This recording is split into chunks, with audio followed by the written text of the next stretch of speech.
Hello, I'm Henry Emmons, and welcome back to Joy Lab. And I'm Amy Prasek.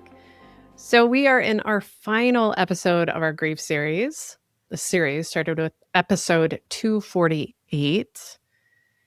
We are leaning on the 5 gates of grief from Francis Weller, and then we've added some additional gates from other practitioners. And today's gate is other. I think Sarah Pletz might have first added this as a catch-all for any grief that doesn't fit the other gates. And I love this because it acknowledges that grief is vast, it's individual. We can't possibly categorize every kind of loss. And even when we have a system or a framework to help navigate grief, like these gates of grief, it's still not exhaustive.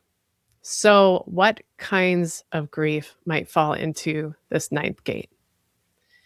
It could be grief about identity transitions, infertility, miscarriage, or abortion.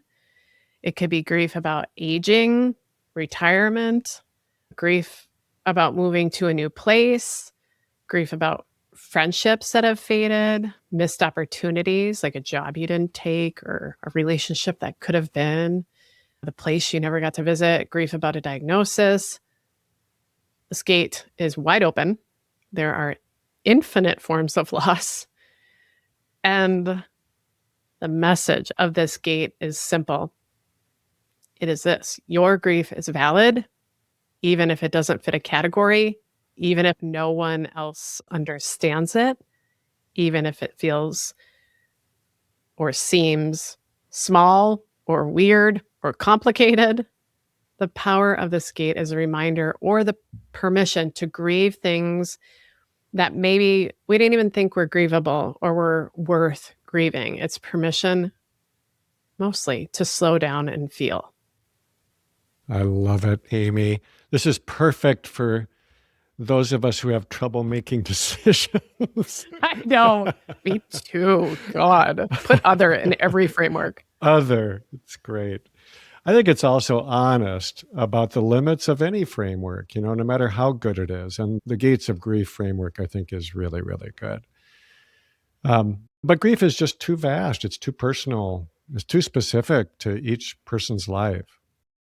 And I think there's something freeing about that. It means you don't have to fit your experience into a box. If it feels like a loss, it's a loss, period. I think I've noticed in my own life that some of the griefs that have stayed with me the longest are the ones that seem kind of small or private. Things I didn't think I was allowed to grieve, like the life I thought I was going to have in my later years. And that sounds like anticipatory grief, but I think it's different because it's grief for a future that is not going to happen. That's already gone, even though, we're still here. Yeah, right. I carried that for a long time without naming it, because who wants to complain about a life that hasn't happened yet? But it was there, and it needs to be acknowledged. So I think this gate is permission. It's permission to grieve whatever needs grieving, even if it doesn't make sense to anyone else. Yeah, I love that, because it's reminding us this isn't self-indulgent to grieve that. You're feeling it, let it flow through. This also relates so much to our element of equanimity, because equanimity is about holding all of life's experiences with some steadiness, not being thrown so much by the highs and lows. And as we've learned through this series, grief is a natural, common experience in life. You can't have equanimity if you're constantly pushing away grief or pain. That's avoidance. So we can't avoid it, and we can't let it accumulate in us. We have to feel it. We have to move with it and through it. So real equanimity includes grief. And equanimity is not just a state of being, as we talk about here. It is a skill. So we have to build that skill and practice working with grief so we don't get destroyed by it. And the practices we've introduced throughout this series are aimed to help you do that. So I just want to emphasize the word real equanimity, because I think avoidance gives us a sense of equanimity, but it's just very short-lived and it's very fragile. But there's a huge temptation to go there when things feel uncomfortable. There is for me, I know that, and get this sense that, okay, I've rebalanced things, but it's just incredibly fragile. I think equanimity and grief are actually really deeply connected, because equanimity is not about being untouched by life, not at all. It's not about achieving some Zen-like state where nothing bothers you. That's not human. It's not even desirable, I don't think. Real equanimity is the ability to stay present with whatever's happening. Joy, sorrow, fear, love, whatever, without being swept away by it. It's holding steady, even in the middle of a storm. And grief can be a storm. It can be overwhelming. It can feel like it's going to drown you. But if you practice being with difficult emotions when they're not so overwhelming, if you've learned to touch them lightly and then let them move through you, then grief becomes something you can work with instead of something that knocks you down. And that's what this whole series has been about, I think, is building the capacity to be with grief, to let it in without letting it take over, to feel it fully without getting stuck in it. And that capacity, that is equanimity. It's knowing that you can survive this. You've survived losses before. You'll survive this one too. And not even because you're so strong, but because you're willing to feel what's there, to be with it. Yes. I will put our Equanimity series of emotional storms in the show notes. So let's expand as well on some of like the other takeaways from this series. So I've got 4 that have stood out for me. First, grief is not a problem to solve. It's not something to just get over. It's a natural response to loss, and loss is a part of living.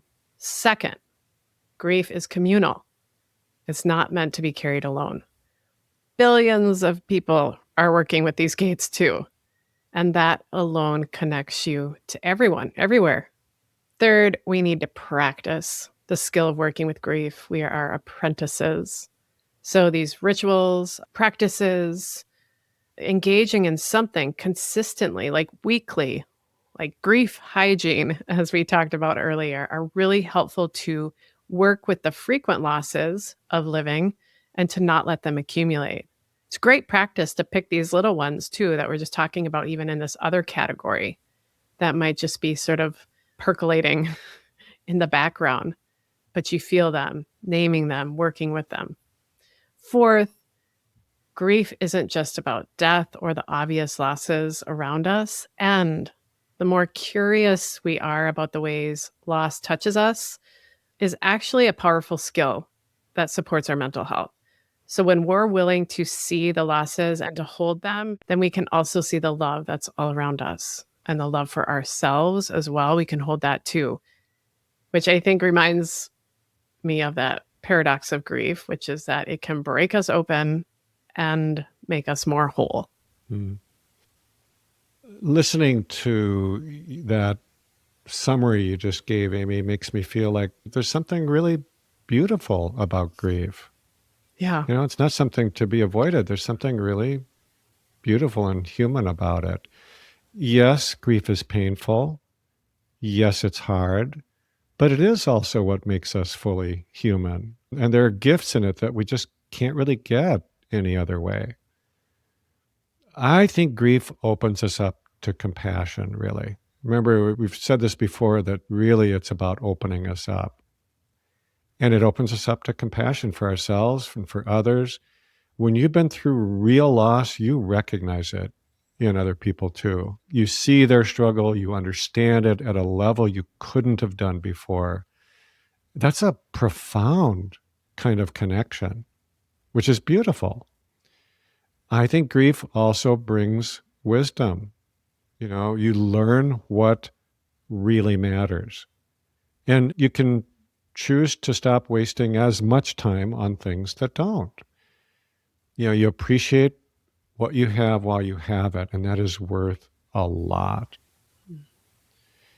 And here's something else I've learned about myself through all this, that I am more tender now.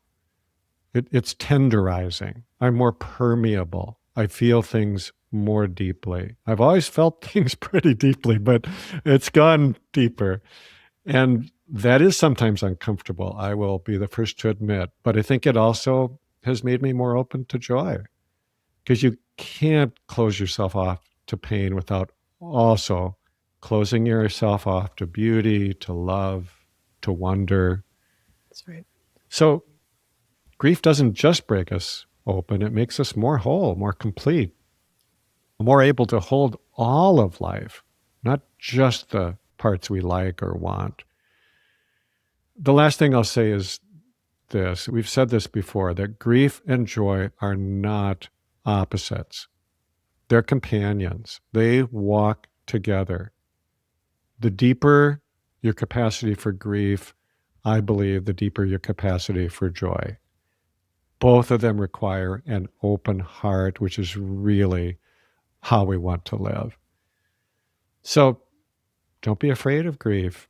Don't push it away. Let it be your teacher. Let it change you. Let it make you more of who you really are, your authentic self.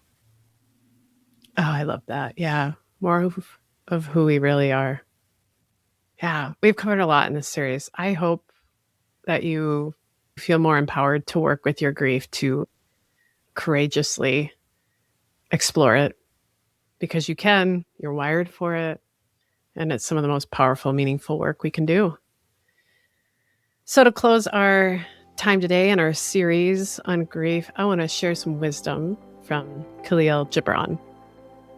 The deeper that sorrow carves into your being, the more joy you can contain. Thank you for listening to the Joy Lab podcast. If you enjoyed today's show, visit joylab.coach to learn more about the full Joy Lab program.